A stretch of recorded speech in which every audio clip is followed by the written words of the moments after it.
Yes, good morning students, welcome you to all. और आज के सेशन में हम लोग यहाँ पर ईवीएस यानी कि जो हमने पर्यावरण अध्ययन किया था उसी का एक पार्ट, उसी का एक चैप्टर कंप्लीट करने जा रहे हैं। आज के सेशन में हम लोग प्लांट्स, पौधों के बारे में पढ़ेंगे, ठीक है। और जैसा कि आप सभी स्क्रीन पर देख पा रहे हैं, यदि आप पर्यावरण अध्ययन के कंप्लीट नोट्स को बाय करना चाहते हैं, जिसकी अभी सॉफ्ट कॉपी अवेलेबल है, तो आप इसे खरीद सकते हैं। इसकी पूरी लैंग्वेज हिंदी में होगी और क्या क्या कंटेंट इसके अंदर रहने वाला है वो सारी चीज़ें आप डिस्क्रिप्शन बॉक्स में जाकर एक डेमो वीडियो की लिंक रखिए, उसके थ्रू आप प्राप्त कर सकते हैं। इसके अंदर सारे आपके चैप्टर वाइज नोट्स रहेंगे, एनसीईआरटीज है, क्वेश्चंस है, 20 मॉक टेस्ट इसके अंदर रहेंगे और साइंस और स्टैटिक जीके का सारा पार्ट रहेगा। यदि आप इसे बाय करना चाहते हैं तो आप हमें व्हाट्सअप कर सकते हैं 8770803840 पर जाकर। ओके, चलिए सेशन को हम लोग यहाँ पर स्टार्ट करेंगे। देखो, ये चैप्टर में हम लोगों को क्या क्या चीज़ें पढ़नी होती। सबसे पहले हमें प्लांट्स, पौधों के बारे में एक बेसिक जानकारी होना चाहिए। उसके क्या क्या भाग होते हैं, जड़, तना, पत्ती, कायिक, जनन, फूल क्या होते हैं, उसके भाग, स्वपोषी, परपोषी, मृतोपपोषी जीव क्या होते हैं। साथ ही अगर मृतोपजीवी पौधे होते हैं तो उनके बारे में जानना है। परजीवी कौन होते हैं, कुछ क्विज वगैरह हम लोग यहाँ पर कंप्लीट करेंगे। देन एनसीईआरटीज हम लोग डिस्कस करेंगे। तो अब ये सोचिए कि इस चैप्टर से आपके कितने तरीके के प्रश्न बन सकते हैं। सबसे ज़्यादा साइंस भी आपसे यहीं पर पूछी जाएगी, क्योंकि ये पूरा साइंस का हिस्सा है। कुछ आपसे बॉटनिकल नेम आपसे पूछ लिए जा सकते हैं कि ये जो पौधा है इसका वैज्ञानिक नाम क्या होगा, तुलसी का वैज्ञानिक नाम क्या है, नीम का वैज्ञानिक नाम क्या है। बहुत सारे क्वेश्चन यहाँ पर अराइज हो सकते हैं। तो इस चैप्टर को बहुत अच्छे से पढ़िएगा, क्योंकि आसान भी है। हम लोग बचपन टाइम में, अपने स्कूल टाइम में इन चीज़ों को पढ़ चुके हैं। बस एक बार आपको एक रिविजन करना है या सिर्फ चीज़ें देखना है कि हाँ ये चीज़ें हमने पहले पढ़ रखी है, ठीक है। प्लांट से हम लोग स्टार्ट करेंगे, पौधे से स्टार्ट करते हैं।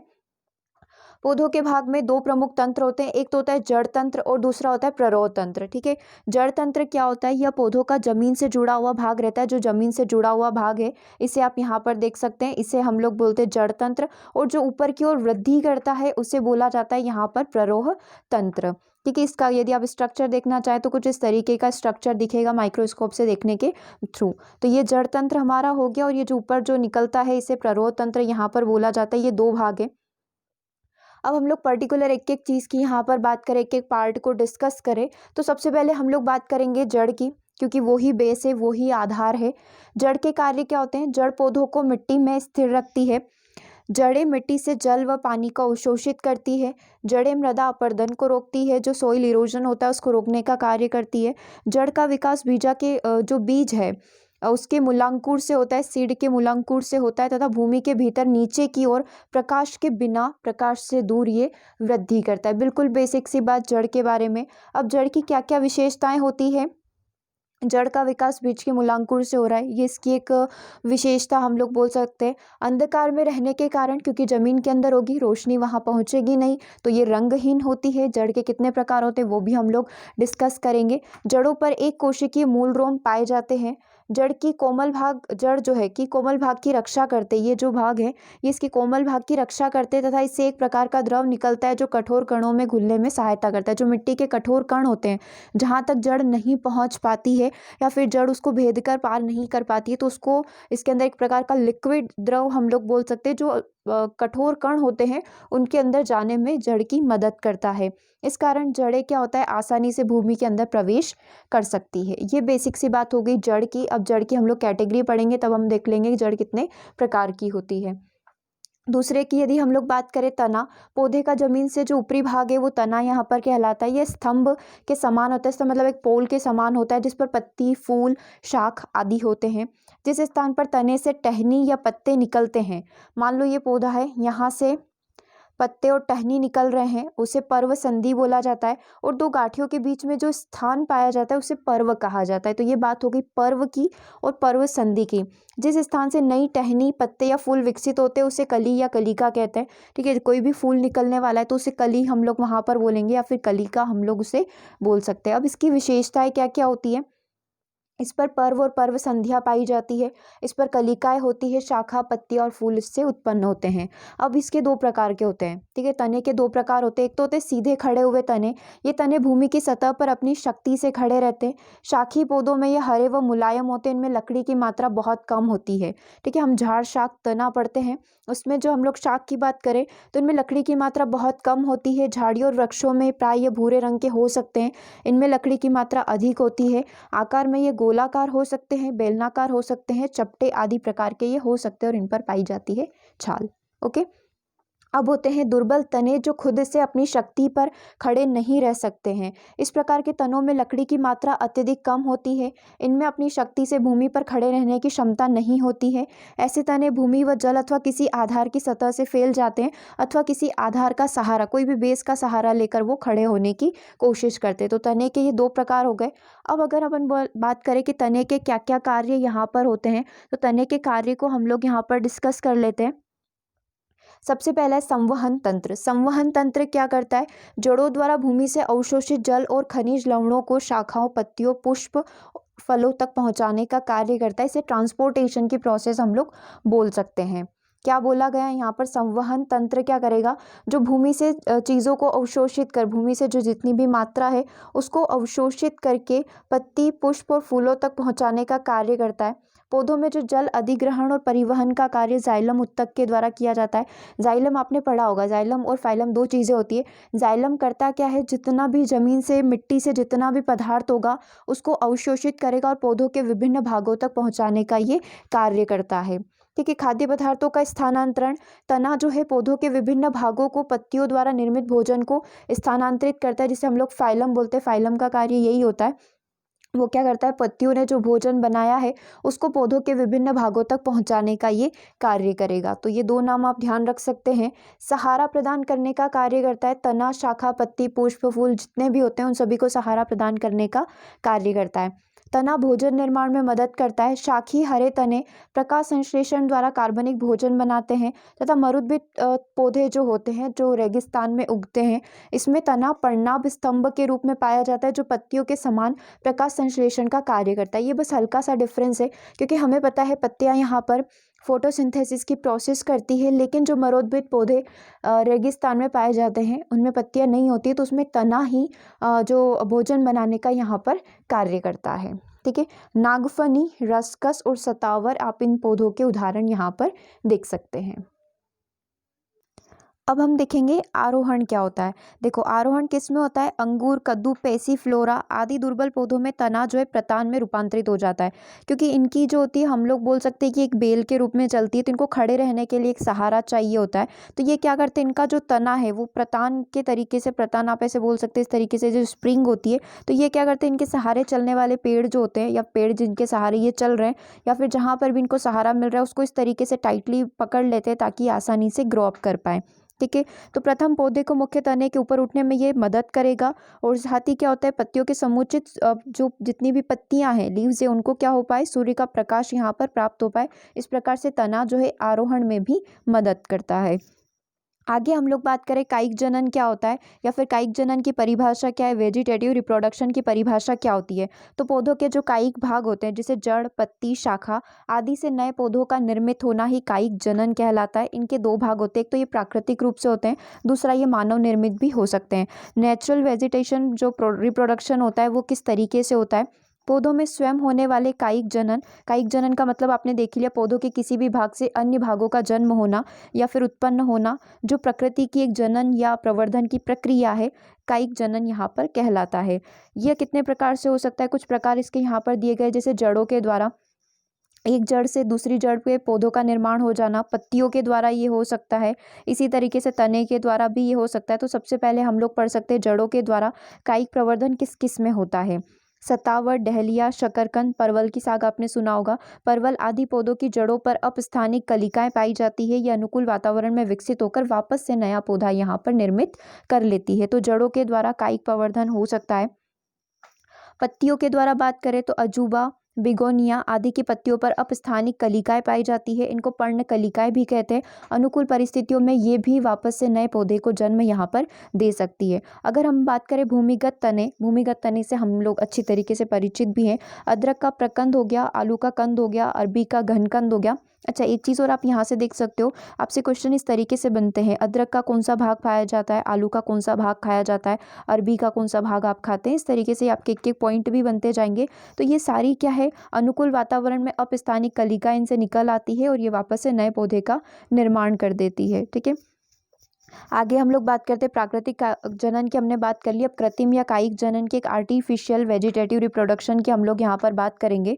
मनुष्य के द्वारा अनेक प्रकार से किए जाने वाले कायिक जनन को कृत्रिम कायिक जनन या फिर प्रवर्धन प्रोपोगेशन यहाँ पर कहा जाता है। मनुष्य अपने लाभ के लिए प्राकृतिक कायिक प्रवर्धनों के आधार पर इसी तरीके से कृत्रिम रूप से भी इनका निर्माण करता है और इच्छानुसार अपने पौधे लगा सकता है। जैसे कि वो कलम लगाकर कर सकता है, तो कलम लगाकर हम लोग गुलाब, गन्ना, गुड़हल, अंगूर आदि को कृत्रिम विधि से भी लगा सकते हैं। ठीक है, कुछ नहीं करना होता है। पुराने पौधे जो रहते हैं उनकी परिपक्व कोशिकाओं को काट कर भूमि के अंदर तिरछा गाड़ दिया जाता है और आसानी से वो वापस से एक नए पौधे का जन्म हो जाता है। दाब लगाकर लेयरिंग करके भी हम लोग यहाँ पर नए पौधे को जन्म दे सकते हैं। जैसे कि सेब, नाशपाती, चमेली, नींबू आदि में शाखाएं काफ़ी ज़्यादा कठोर होती है, तो सरलता से उनकी कलम करके उनको तिरछा नहीं गाड़ा जा सकता है। तो हम यहाँ पर क्या करेंगे, कुछ भाग को छीलकर शाखा को ही भूमि में दबा देते हैं। बाद में इससे जब अपस्थानिक जड़ें धीरे धीरे निकल कर आएगी और मुख्य पौधे से काटकर उन्हें अलग कर देते हैं और उस स्थान पर हम लोग उसे रोप सकते हैं। गूटी लगाना भी इसी तरीके की एक प्रोसेस होती है। यह वायु में दाब लगाने के समान है।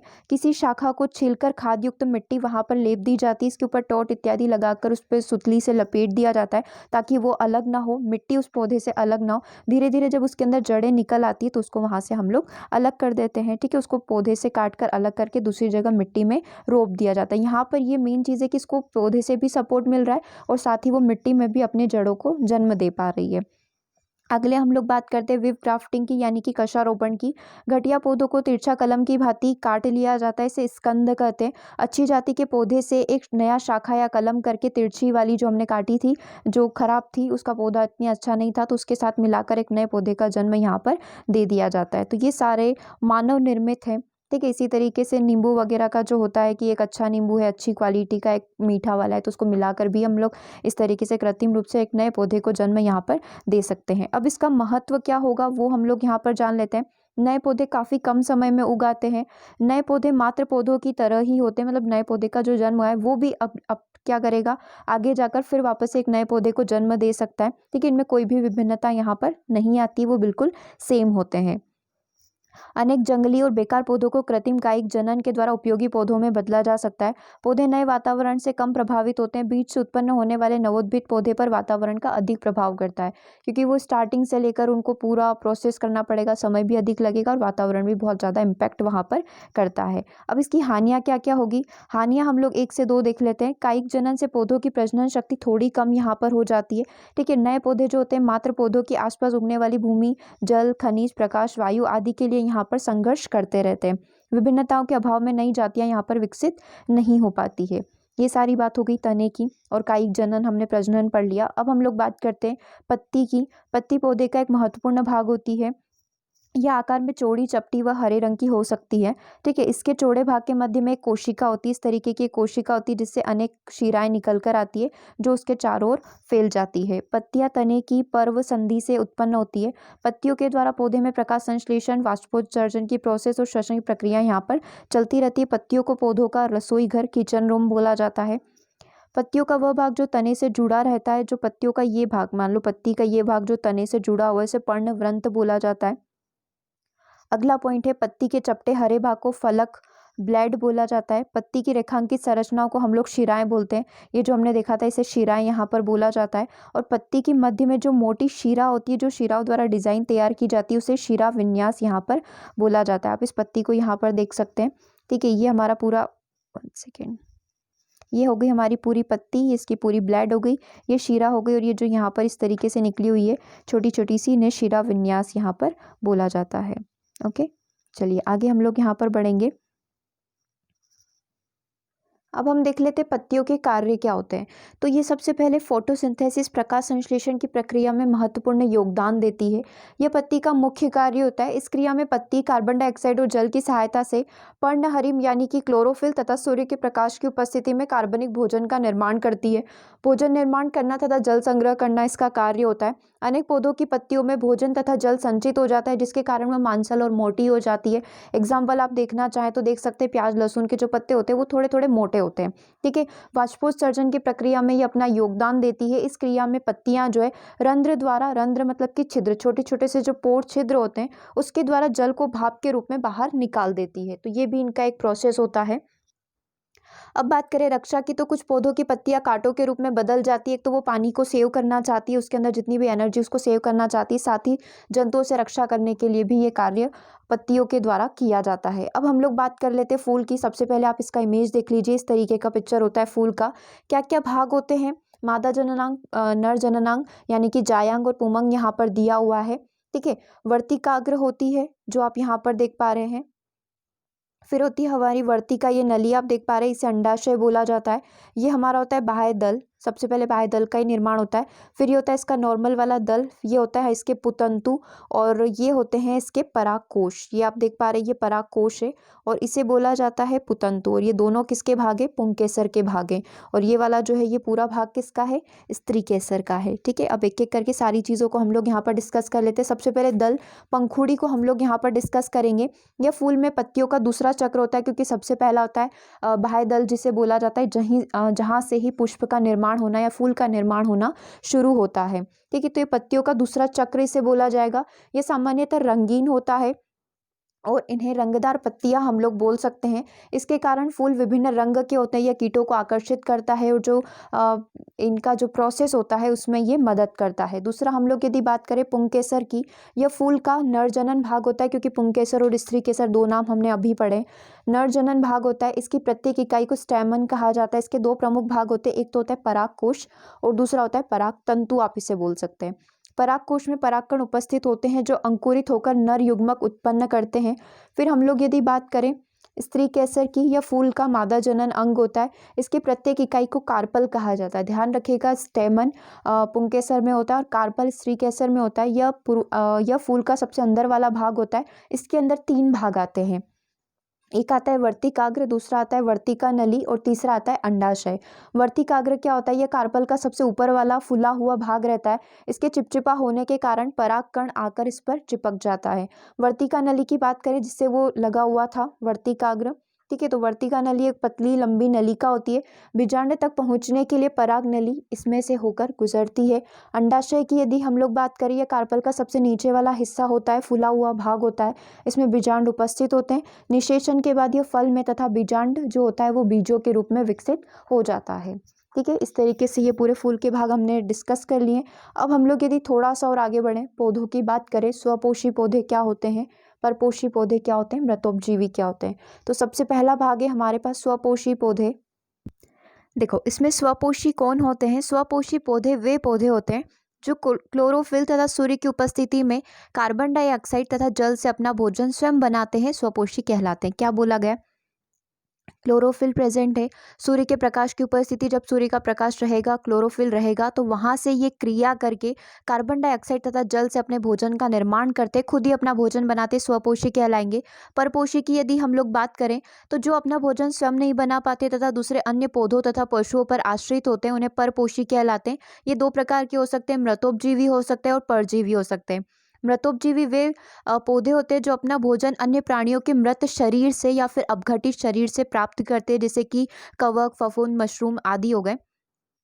अब यहाँ पर ये जो परजीवी हैं, ये परजीवी वे पौधे होते हैं जो अपना भोजन अन्य जीवित प्राणियों के शरीर से प्राप्त करते हैं, जिसे परजीवी कहा जाता है। जैसे कि आप एग्जांपल देख सकते हैं, अमरबेल आप ले लो, मिस्टलेटो या बांदा जिसे बोला जाता है, ये सारे ही एग्जाम्पल परजीवी के हैं। ठीक है। इसमें कुछ बेसिक से क्वेश्चन आपके बन सकते हैं कि निम्नलिखित में से स्वपोषी पौधे का एग्जाम्पल क्या है, या फिर परपोषी पौधा कौन सा इन चारों में से हो सकता है। इस प्रकार के क्वेश्चन यहाँ पर आपके अराइज होंगे। देखो, अब हम शाख, झाड़ी और वृक्ष की बात कर लेते हैं। शाख, इनका आकार बहुत छोटा होता है, इनके तने बहुत मुलायम होते हैं। गेहूं, धान, बंद गोभी, घास, पुदीना आदि शाख के उदाहरण हैं। झाड़ी की बात करें, ये मध्यम आकार के होते हैं। झाड़ी के तने में शाखाएं जमीन से थोड़े से ऊपर से ही निकलना स्टार्ट हो जाती है। नींबू, धनिया, मेहंदी, गुलाब इसके एग्जाम्पल हैं। वृक्ष को आप सभी जानते ही हैं, आकार बड़ा होता है, तना होता है, छाल होती है जिसमें से शाखाएं निकलती है, पत्तियां, फूल, फल सारे लगते हैं। आम, बबूल, नीम, नारियल, जामुन आदि वृक्ष की कैटेगरी में आते हैं। चलिए, अब हम पढ़ेंगे यहाँ पर विसर्पी लता के बारे में और आरोही लता के बारे में। विसर्पी लता, कुछ पौधों का तना इतना कमजोर होता है कि अपने आप खड़े नहीं हो सकते और इन्हें जमीन पर बढ़ने के लिए एक सहारे की जरूरत होती है, तो उसे विसर्पी लता वाले पौधे बोला जाता है। लौकी, कद्दू, तरबूज, शकरकंदी विसर्पी लता की श्रेणी में आते हैं। आरोही लता, जब कमजोर तने वाले पौधे किसी सहारे पर चढ़ते हैं तो उन्हें आरोही लता यहाँ पर बोला जाता है। जैसे अंगूर, खीरा, मनी प्लांट, ये सारे आरोही लता की श्रेणी में आते हैं। अब मेन बात आती है जड़ की। जड़ के बारे में वैसे हम लोग एक बार पढ़ चुके हैं, बस हम जड़ की कैटेगरी देखेंगे कि जड़ के कौन से प्रकार होते हैं। तो ये दो प्रकार की होती है, एक तो मूसला जड़ होती है और एक रेशेदार जड़ यहाँ पर होती है। मूसला जड़ क्या होती है? इस प्रकार की जड़ें में एक मुख्य जड़ होती है और उससे कई शाखाएं और उपशाखाएं निकलती है। मूसला जड़ जमीन में अधिक गहराई तक जाती है। ये वाली जो आप टेप रूट सिस्टम देख रहे हो, ये हमारी मूसला जड़ है, क्योंकि इसमें एक मेन जड़ है और इसके आधार पर कुछ छोटी छोटी जड़ें निकली हुई है। ये ज़्यादा गहराई तक जाती है क्योंकि मिट्टी को बहुत अच्छे और प्रॉपर तरीके से जकड़ लेती है। ठीक है, एग्जाम्पल यदि आप देखना चाहें, मटर, मूली, गाजर, आम, गेंदा, सरसों आदि मूसला जड़ होते हैं। रेशेदार या झकड़ा जड़, ये रेशेदार या झकड़ा जड़ आप देख पा रहे हैं। ठीक है, इसमें क्या एग्जाम्पल दिया हुआ है, परिभाषा पहले देख लेते हैं। इस प्रकार की जड़ में तने के आधार पर कई पतली पतली जड़ें निकलती है। जहाँ से तना स्टार्ट हो रहा है वहीं से जड़ें निकलना स्टार्ट हो जाती है, जमीन में चारों तरफ फैल जाती है, लेकिन ये गहराई तक नहीं जा पाती है। धान आप ले सकते हैं, गेहूं ले सकते हैं, मक्का, घास, ज्वार आदि हमारी रेशेदार जड़ या फिर झकड़ा जड़ के उदाहरण में आते हैं। ओके, अब देखो दो पॉइंट जो मेन है उनको हम लोग यहाँ पर डिस्कस कर लेते हैं। देखो क्वेश्चन नंबर 6 आप यहाँ पर देखो, यदि किसी पौधों की जड़ रेशेदार हो, रेशेदार जड़ें हमने अभी देखी इस तरीके से, एक ही यहीं से तने से ही उनकी रेशेदार जड़ें निकलना स्टार्ट हो जाती है, जो कि ज़मीन में ज़्यादा गहराई तक नहीं जाएगी। ठीक है, तो जो ज़मीन में ज़्यादा गहराई तक नहीं जाती है उसके पत्ते कैसे होते हैं, या फिर हम लोग पत्तों को देखकर कैसे बता सकते हैं कि इसके अंदर जड़ कैसी होगी। नॉर्मली हम लोग प्रकृति में पत्ते देख सकते हैं, किसी भी पौधा है उसकी पत्तियां देखकर आप कैसे बता सकते हो कि इसकी जड़ कैसी होगी ज़मीन के अंदर। तो देखो, यदि किसी पौधे की जड़ रेशेदार होती है, इस तरीके से होती है जो ज़्यादा ज़मीन में गहराई तक नहीं जाएगी, इस तरीके से रेशे रेशे निकले होंगे, तो उस पत्ते का शिरा विन्यास ना समांतर होगा, बिल्कुल सीधे तरीके से प्रॉपर वे में समांतर बना हुआ रहेगा। ठीक है, तो ये उसके अंदर उस पौधे की जड़ कौन सी हो जाएगी, यहाँ पर रेशेदार। लेकिन जब मूसला जड़ होती है तो जालिका रूपी शिरा विन्यास होता है। आपने धनिया के पत्ते को देखा होगा, हल्की हल्की सी जालिकाएं उसके अंदर पाई जाती है। आप उसको छू कर देखेंगे, टच करके देखेंगे तो आपको डेफिनेटली पता चलेगा कि उसमें हल्की हल्की सी जालियाँ पाई जाती है। तो जो जालियाँ होती है उसे हम लोग यहाँ पर बोलते हैं कि उसकी जड़ें किस प्रकार की होगी, मूसला होगी और ज़मीन में ज़्यादा गहराई तक ये जाएगी। तो बस ये दो पॉइंट आप ध्यान रखना यहाँ पर अच्छे से जड़ों के बारे में। मेन यही है, मूसला जड़ क्या है, रेशेदार जड़ क्या है। रेशेदार जड़ में जो होता है समांतर शिरा विन्यास होता है, और मूसला जड़ जो होता है उनके अंदर जालिकाएं पाई जाती है। ठीक है, तो ये आप ध्यान रखेंगे। यहाँ पर अगले पॉइंट की हम लोग बात करते हैं। चलिए, अब हम लोग बात करने वाले आवर्त बीजी की, एंजियोस्पर्म की हम लोग यहाँ पर बात करेंगे। इसमें उन पौधों को रखा जाता है जिनके बीजों में आवरण पाया जाता है, बीजों को कोई एक कवर किया हुआ रहता है। ठीक है, आवरण मतलब कवर होता है।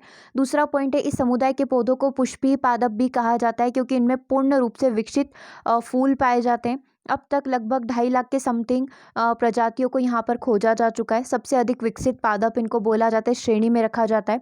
बीज सदैव फल के अंदर पाए जाएंगे, ये इनकी एक खास बात हो गई। 3 कैटेगरी होती है, शाक, झाड़ी और वृक्ष। ठीक है, हर्ब्स, श्रब्स और ट्री इनकी कैटेगरी होती है। 2 ये प्रकार के होते हैं, एक तो हमारे एक बीज पत्री होते हैं और दूसरे होते हैं द्विबीजपत्रीय। ठीक है, आप डायरेक्टली इस टेबल के थ्रू समझ सकते हैं। मोनोकॉट मतलब एक बीजपत्री और डाइकोट मतलब द्विबीजपत्री इनको बोला जाता है। अब इनकी पहचान कैसे की जाती है, यदि हम पत्तों की नसें देखें, मतलब जो पत्तों के ऊपर जो स्ट्रक्चर होती है उसको देखें, तो एक बीजपत्री के अंदर ये बिल्कुल समांतर चलती है, द्विबीजपत्री के अंदर ये जाला बनाकर चलती है। तो इसी के हिसाब से आप जड़ों के बारे में भी पता कर सकते हैं। समांतर चलती है मतलब कि रेशेदार जड़ होगी, जिसे झकड़ा जड़ भी बोला जाता है इस पौधे की जड़। और डाइजाइगोट की बात करें यानी कि द्विबीजपत्री की बात करें, तो इनके अंदर मोटी केंद्रीय जड़ होती है, मतलब कि ये जो होती है हमारी मूसला जड़ होगी। ठीक है, तो पत्तों की नसें देखकर आप बता सकते हो कि कौन सा बीज होगा, साथ ही आप उसकी जड़ देखकर भी बता सकते हो। उसके बाद तना की बात करें, तो जो हमारा एक बीजपत्री है मुलायम तना पाया जाता है, द्विबीजपत्री में सख्त तना पाया जाता है। एक बीजपत्री में एक ही बीज होगा, द्विबीजपत्री में 2 बीजों की संख्या यहाँ पर होगी, बीजपत्रों की संख्या। फूलों की पंखुड़ियों की संख्या एक बीजपत्री में 3 का गुणज होती है, और यदि हम लोग बात करें द्विबीजपत्री में तो ये 4 या 5 के गुणज में प्रेजेंट हो सकती है। ठीक है, आप इतना ध्यान रख सकते हैं एक बीज और द्विबीजपत्री के बारे में। चलिए, काम करते हैं, इसकी थोड़ी सी क्वीज देख लेते हैं। यहाँ पर कुछ वन लाइनर क्वीज अरेंज की हुई है। ठीक है, सबसे पहला क्वेश्चन आपसे पूछा गया है, ऐसे 2 पुष्पों के नाम लिखिए जिनमें से प्रत्येक में संयुक्त और अलग अलग पंखुड़ियाँ होती है। तो हम देखेंगे कि धतूरे में पंखुड़ियाँ संयुक्त रूप से पाई जाती है, और अब हम लोग बात करें गुलाब में तो पंखुड़ियाँ अलग अलग पाई जाती है। तो इस तरीके से आपसे क्वीज बनाकर पूछा जा सकता है। ठीक है। अब आपसे अगले में पूछा गया है कि लंबे या दुर्बल तने वाले पौधे को पहचानिए। तो ये टमाटर, डलिया, गेहूँ, मक्का, चावल, बाजरा, भिंडी, बैंगन, ये सारे जो है एक दुर्बल तने के अंदर इनको कंसीडर किया जाता है। और इसी तरीके से बहुत छोटे-छोटे क्वेश्चन आपसे अराइज़ हो सकते हैं, जहाँ पर आपसे पूछा जा सकता है पौधे के प्रमुख भाग क्या-क्या होते हैं, ठीक है? किस पर फूल पाए जाते हैं और किन पौधों के ऊपर फूल नहीं पाए जाते। इस तरीके से बिल्कुल बेसिक से क्वेश्चन जो है अभी तक आज के सेशन में जो भी हमने पढ़ा इससे बनेंगे, ठीक है? 5 शाक वर्ग के पौधों के नाम लिखिए। तो टमाटर, मिर्ची, डहलिया, गेंदा और आलू शाक वर्ग के पौधे हो गए। झाड़ियों की बात करोगे तो नींबू, गुलाब, बेर और बोगनविलिया जो होता है नागफनी झाड़ियों में आ जाएगा, ठीक है। इस तरीके से बेसिक से क्वेश्चन आपके यहाँ पर बनेंगे। जैसे कि यहाँ पर पूछा हुआ है खरपतवार किसे बोलते हैं, वीड्स किसे बोला जाता है। तो खेतों में फसलों के साथ साथ जो अवांछित या फालतू जंगली पौधे उगाते हैं उसे हम लोग खरपतवार बोलते हैं। जड़ का कार्य क्या होता है, मृदा से जल को अवशोषित, खनिज पदार्थ होते हैं उनको अवशोषित करना। जड़ कितने प्रकार की होती है, 2 प्रकार की होती है। मूसला जड़ होती है और रेशेदार जिसे झकड़ा जड़ बोला जाता है। पौधों के पत्तों को देखकर क्या उसकी जड़ का अंदाजा लगाया जा सकता है, डेफिनेटली लगाया जा सकता है। ये हमने अभी अभी डिस्कस किया था। अगला क्वेश्चन है किन पौधों की जड़ों को भोजन के रूप में प्रयोग किया जाता है। तो गाजर, मूली, शकरकंद, शलगम आदि को हम लोग भोजन के रूप में प्रयोग करते हैं, ठीक है। घास, गेहूं, मक्का, आम के फूल रंग बिरंगे, अच्छा इसमें पूछा गया है क्वेश्चन कि किनके पुष्प रंग बिरंगे नहीं होते हैं। तो ये आंसर दिया गया है घास, गेहूं, मक्का, आम के फूल रंग बिरंगे नहीं होते हैं। किनके होते हैं, तो जो फूल कैटेगरी में आते हैं लाइक गुलाब, सरसों, गुलमोहर, डहलिया, इनके कलरफुल होते हैं। पुष्प के जनन अंग कौन कौन से होते हैं। तो स्त्री केसर, पुंकेसर जो है पुष्प के जनन अंग में आएंगे। स्त्री केसर के कितने भाग होते हैं, तो हमने पढ़ा था 3 भाग होते हैं। एक होता है वर्तिका, एक होता है वर्तिकाग्र, तीसरा होता है अंडाशय। पुंकेसर के 2 भाग होते हैं, एक परागकोश और एक जिसे दूसरा होता है पुतंतु जिसे हम लोग बोलते हैं, ठीक है। परागकण पुष्प का कौन सा भाग पैदा करता है, तो पुंकेसर से परागकोश में परागकण पैदा होते हैं। बीज पुष्प के कौन से भाग से पैदा होता है, तो बीज जो है जो सीड्स है वो बीजांड से प्राप्त होते हैं। फल कहाँ से प्राप्त होता है, तो फल स्त्री केसर से बनता है। पुष्प के स्त्री केसर से फल का निर्माण यहाँ पर होता है। ओके, तो कुछ क्विज हमने यहाँ पर कंप्लीट कर लिया। आप इसकी ज़्यादा से ज़्यादा जितनी ज़्यादा प्रैक्टिस करेंगे, जितने ज़्यादा क्वेश्चन आप इसके बनाएंगे उतना ही ज़्यादा आपके लिए सही रहेगा। और एग्जाम में किसी भी प्रकार का क्वेश्चन आए, चाहे वो कितना ही बेसिक क्यों ना हो, आप डेफिनेटली उसको कंप्लीट कर पाएंगे। ओके, तो आज के सेशन को हम लोग यहीं ओवर करेंगे। मिलेंगे हम लोग नेक्स्ट सेशन में। Okay, thank you for watching.